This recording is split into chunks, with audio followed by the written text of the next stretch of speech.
Hello नमस्ते। If you plan to come into Canada on 2024 means doesn't matter आप कौन से इनटेक में आ रहे हो, चाहे जनवरी इनटेक हो, मई इनटेक हो, सितंबर इनटेक हो, डजंट मैटर आप कनाडा में ऑलरेडी फिजिकली प्रेजेंट हो, आप वर्क परमिट पे हो, स्टडी परमिट पे हो, ये वीडियो सभी के लिए है। Listen very carefully. मैं आपको कुछ चीज़ें बताने वाला हूँ, 8 से 9 पॉइंट्स है। It will be very helpful for you to understand कि अभी कनाडा की सिचुएशन क्या है और आपको कनाडा आना चाहिए या नहीं आना चाहिए। देखो कनाडा आने का हमारा मकसद क्या है? हमारा मकसद 3 चीज़ें हैं। क्वालिटी ऑफ लाइफ, पैसा कमाना, चाहे वो जॉब करके कमाए, चाहे बिजनेस करके कमाए, और कनाडा में जल्दी से जल्दी सेटल हो जाओ एज सुन एज पॉसिबल, हमें आराम से पीआर मिल जाए।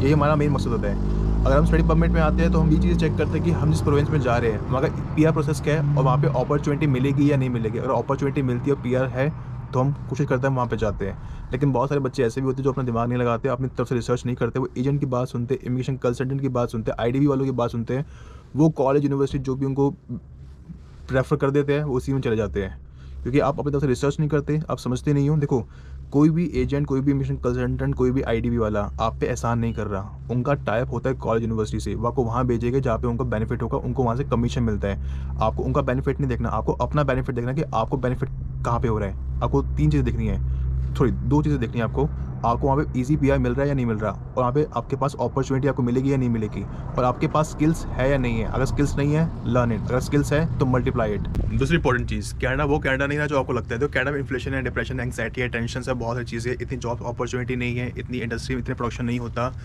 ये भी डिपेंड करता है, देखो आप किस फील्ड से बिलोंग करते हो। हर किसी का डिफरेंट बैकग्राउंड होता है, हर किसी का एक चीज़ को देखने का परसेप्शन बहुत डिफरेंट होता है। अगर आप आईटी फील्ड में हो, अगर आप लॉयर हो, अगर आप मैकेनिकल फील्ड में हो, अगर आप स्किल बेस्ड वर्क कर सकते हो तो आपके यहाँ पे आपके लिए यहाँ पे अपॉर्चुनिटी है, आपके यहाँ पे डिमांड है, आप अच्छा खासा पैसा कमा सकते हो। लेकिन अगर आपके पास नॉलेज नहीं है, आपके पास स्किल्स नहीं है, so it would be very difficult for you to get a job as soon as possible. और आप अपना रेंट अकोमोडेशन तो भूल ही जाओ, जॉब नहीं होगी तो पैसा कमा नहीं पाओगे, पैसा कमा नहीं पाओगे तो आप रहोगे टेंशन में, डिप्रेशन में, और आपको यही लगेगा कि मैं कहाँ पे आ गया। मैं आपको एक ही चीज़ कहूँगा, कनाडा जो आपको बाहर से लगता है यूट्यूब पे, इंस्टाग्राम की रील्स पे, वो बहुत डिफरेंट है।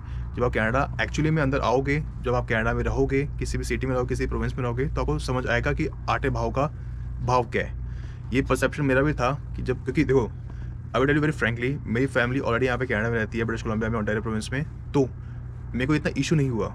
अगर आप जिसकी फैमिली नहीं है, जो बच्चा स्टडी परमिट पे यहाँ पे आ रहा है, उसके लिए यहाँ पे बहुत इश्यूज़ होंगे, बहुत दिक्कतें आएगी, उसको यहाँ पे रहना, उसको आप हर एक चीज़ अपने आप करनी पड़ेगी। स्कैम होते हैं, बहुत सारी चीज़ें होती है, बहुत सारी चीज़ें होती है। आपको इतनी अपॉर्चुनिटी नहीं मिलेगी, आपको जॉब्स नहीं मिलेगी, आपको जॉब्स फाइंड आउट करने में बहुत दिक्कत आएगी। अब इट ऑल डिपेंड करता है आप किस प्रोविंस में हो, डिपेंड करता है आप किस सिटी के अंदर हो। मैं आपको एक ही चीज़ कहूँगा, पीआर लेना भी यहाँ पे बहुत मुश्किल हो गया है करंट सिनेरियो में। अगर आपने सीआरएस स्कोर देखा होगा, ओंटारियो में अभी जो एक्सप्रेस एंट्री का सीआरएस स्कोर गया था, वो गया था 561। सो इट्स वेरी डिफिकल्ट। इवन आपके पास दूसरा का एक्सपीरियंस हो, आपके पास दूसरा की एजुकेशन हो, चाहे वो मास्टर डिग्री हो, ग्रेजुएशन हो, आपके पास डिप्लोमा हो, या आपके पास एलएमआई का डॉक्यूमेंट भी हो, आपके पास फ्रेंच लैंग्वेज की स्किल्स भी हो, तो भी मुश्किल है। अगर आपके पास सारी चीज़ें हैं तो माइट भी हो सकता है।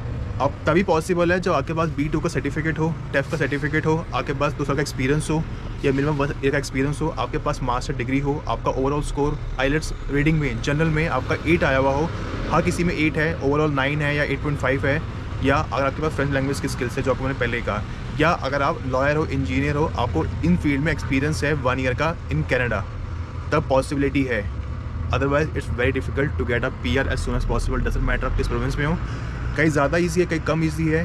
देखो मैं आपको एक ही चीज़ कहूँगा, अगर आप कनाडा आ रहे हो स्टडी परमिट पे या एलएमआई पे, ऐसे प्रोविंस को चूज़ करो जहाँ पे आपको पीआर मिलना बहुत ईजी है, like new Brunswick, Nova Scotia, Saskatchewan, Manitoba. Alberta को अभी मत चूज़ करोगे, अल्बर्टा में बहुत सारे इमिग्रेंट्स कंसल्टेंट, बहुत सारे इमिग्रेंट्स जाते जा रहे हैं, स्टूडेंट वीज़ा पे आ रहे हैं, स्टडी परमिट पे आ रहे हैं, रिफ्यूजी जा रहे हैं, वर्क परमिट पे आ रहे हैं, एलएमआई पे आ रहे हैं। So it's very difficult to get a PR in Alberta also in the current situation.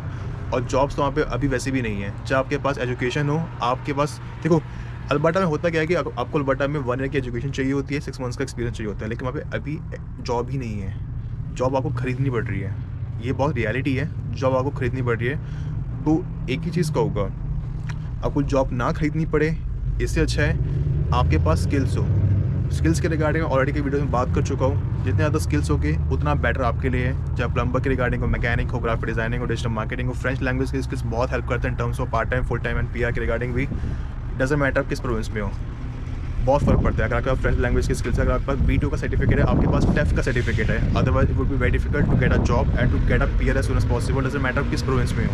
दूसरी इंपॉर्टेंट चीज़, अगर आपको लगे कि यार बहुत सब लोग नेगेटिव बात करें, यूट्यूब भी डिफरेंट कंटेंट क्रिएटर्स भी, देखो डिफरेंट कंटेंट क्रिएटर का मुझे पता नहीं, लेकिन आपको मैं एक एक्चुअल फिगर बता रहा हूँ कि यहाँ पे ऐसा होता है, ऐसी सिचुएशन है। अगर आप आ रहे हो तो पहले मेंटली प्रिपेयर रहो कि ये होने वाला है।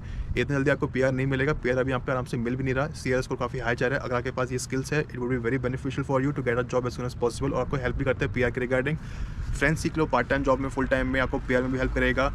ऐसे प्रोविंस को चूज़ करो जहाँ पे आपको पीआर मिलना बहुत इजी है। अगर स्टडी परमिट पे आ रहे हो तो ऐसे कॉलेज यूनिवर्सिटी को चूज़ करो जहाँ पे वो डीएलए अप्रूव्ड हो, और ऐसे प्रोविंस को चूज़ करो जहाँ पे आपको आराम से पीआर मिलता हो। Otherwise it would be very difficult for you. आप सिर्फ एक प्रोविंस से दूसरे प्रोविंस में धक्के खाते रह जाओगे, आप बस प्रोविंस से प्रोविंस चेंज करते रह जाओगे, आपका टाइम वेस्ट हो जाएगा, और फिर एक टाइम ऐसा आ जाएगा कि आपको वापस अपनी होम कंट्री में जाना पड़ेगा। तो आ रहे हो, समझो आपके पास एक रोड मैप होना चाहिए। आप मेंटली स्ट्रांग हो तो तभी आओ, अगर मेंटली स्ट्रांग नहीं हो सो अगर नहीं हो it would be very difficult for you, क्योंकि यहाँ पे टेंशन, डिप्रेशन, एंग्जाइटी बहुत चीज़ें होती है, और आपके पास जॉब नहीं होगी तो ये तो और बढ़ जाएगी, आप पागल हो जाओगे। और यहाँ पे बहुत कॉमन है, अगर आपके को लगे कि मैं ऐसा बोल रहा हूँ कि लोग नेगेटिव बात कर रहे हैं, तो मैं आपको एक ही चीज़ कहूँगा, अगर आपको कोई नोन में कॉन्टैक्ट में है तो उनसे बात करो जो ऑलरेडी कनाडा में है। देखो, हर किसी का हर चीज़ को देखने का परसेप्शन डिफरेंट होता है, हर किसी का बैकग्राउंड डिफरेंट है, हर किसी का कैरियर डिफरेंट है, हर कोई अलग अलग जॉब कर रहे हैं। पैसा यहाँ पे है, अपॉर्चुनिटी यहाँ पे है, लेकिन अपॉर्चुनिटी इतनी नहीं है। अपॉर्चुनिटी तब है जब अपॉर्चुनिटी को क्रिएट कर सको, आपके पास टैलेंट हो, आपके पास स्किल्स हो, otherwise it would be very difficult for you. Talent skills कैसे आएंगे, आपको सीखना पड़ेगा, और उसको अपनी होम कंट्री में सीखो और यहाँ पे आके उसे इम्प्लीमेंट करो। रुपीज़ में एक्सपेंस करो और डॉलर में कमाओ।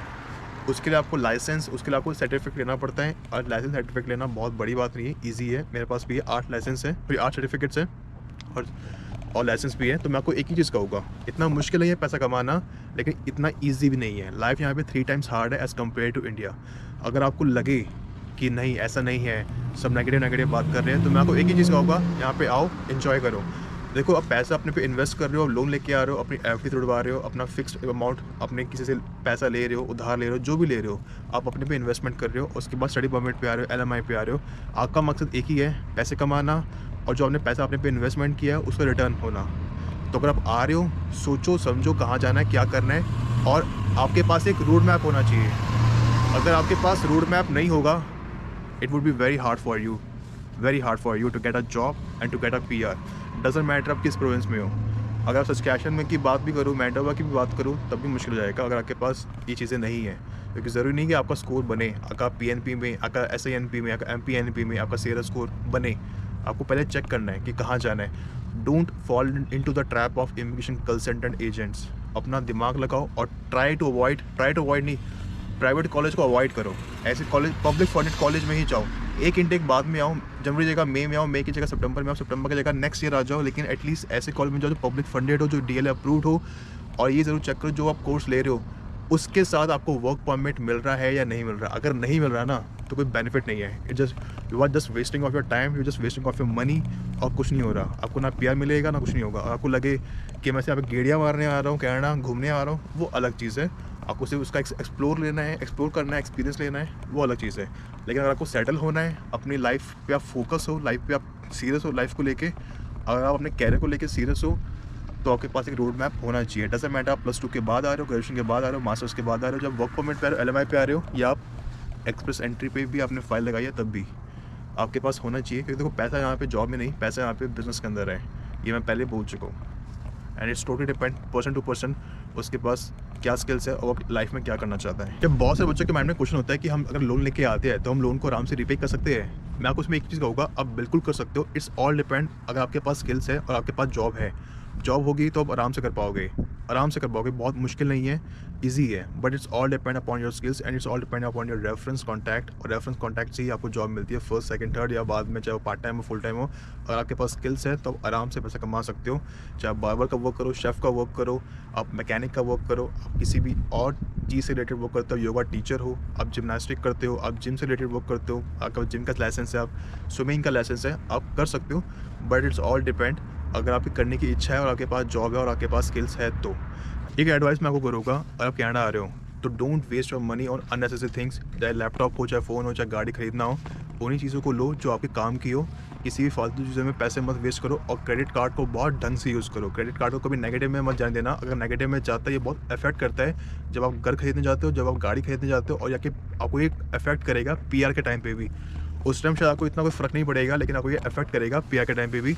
एंड एक छोटी-सी एडवाइस है, अगर आप फाइनेंशियली स्ट्रॉन्ग हो अपने होम कंट्री में, आपका बिज़नेस है, आपकी जॉब है, आप अच्छा पैसा कमा रहे हो, तो मुझे नहीं लगता कि आपको कनाडा आना चाहिए। बाकी आप अगर आना चाहते हो, एक्सप्लोर करना चाहते हो, एक्सपीरियंस करना चाहते हो, और अगर वो लगता है कि जिस फील्ड में मैं हूँ, मैं ज़्यादा पैसा कमा पाऊँ कनाडा में, तो आप आओ। एक एडवाइस मैं आपको आखिर में करूँगा, अगर आपके पास रोड मैप नहीं है, मेंटली स्ट्रॉन्ग नहीं हो, अगर आपके पास स्किल्स नहीं है, it would be very hard for you to survive in Canada, it would be very difficult for you. आपके पास नहीं होगी जॉब, आप टेंशन में, डिप्रेशन में चले जाओगे, और ये बहुत कॉमन है यहाँ पे, क्योंकि इतनी अपॉर्चुनिटी, इतनी जॉब्स इतनी यहाँ पे नहीं है। ट्रस्ट मी, आप डजेंट मैटर आप किस प्रोविंस में रह रहे हो, डजेंट मैटर आप किस सिटी में रह रहे हो, इतनी यहाँ पे अपॉर्चुनिटी जॉब्स नहीं है, और पीआर मिलना वैसे भी यहाँ पे बहुत मुश्किल हो गया अब। एक इमिग्रेशन मिनिस्टर ने ये भी कहा था कि 30 आवर्स पर वीक करेंगे, लेकिन वो उसे इम्प्लीमेंट नहीं किया है, तो उसका भी कोई रिलेवेंस नहीं है, और वो सितंबर 2024 से करना है, पर उसको इम्प्लीमेंट अभी तक किया नहीं है। अगर आपको लगे कि मेरे को तो यहाँ पे जॉब मिल जाएगी, आवर्स बढ़ा दिए, अभी 40 आवर हो गए हैं, देखो यार 40 आवर होने से 30 आवर होने से कोई फ़र्क नहीं पड़ता। फ़र्क तब पड़ेगा जब आपके हाथ में जॉब होगी। जब आपके हाथ में जॉब ही नहीं है, तो करोगे क्या 40 आवर का? तो मैं आपको एक ही एडवाइस करूँगा, आ रहे हो, स्किल्स जितना ज़्यादा सीख सकते हो उतना ज़्यादा सीखो, और आपको कोई भी जॉब यहाँ पे करनी पड़ सकती है, चाहे वो डिशवॉशर की हो, बर्तन मांजने वाली हो, जैसे हम सिंपल अगर इंग्लिश में वो डिशवॉशर हो, चाहे आपको अटेंडेंट की जॉब हो, चाहे आपको वॉलमार्ट में जॉब करो, कैशियर की जॉब करो, लोकल स्टोर्स में जॉब करो, और बहुत सारी नौकरियाँ तो ऐसी भी होती है जहाँ पे आपको मिनिमम वेज से भी कम करना पड़ता है काम। आपको पता है दैट इज़ इलीगल, बट करना पड़ता है जस्ट टू सर्वाइव। सो मैं आपको आखिरी में एक ही एडवाइस करूँगा, you should have a road map. और +2 के बाद आ रहे हो, then it would be very difficult for you, क्योंकि मेंटली इतने स्ट्रॉन्ग नहीं होते उस एज में। नॉट एवरीवन, 90% इतने बच्चे इतने स्ट्रॉन्ग नहीं होते हैं। सो सोचो समझो क्या करना है, and choose your province very wisely. Don't fall into the trap of agent, immigration consultant, IDP। अपना दिमाग लगाओ, रिसर्च करो, and if you need a mini session, नहीं समझ आ रहा तो सेशन ले लो 1-to-1, and you have to pay a nominal fees. तब तक के लिए good bye, have a great day, enjoy life, take care.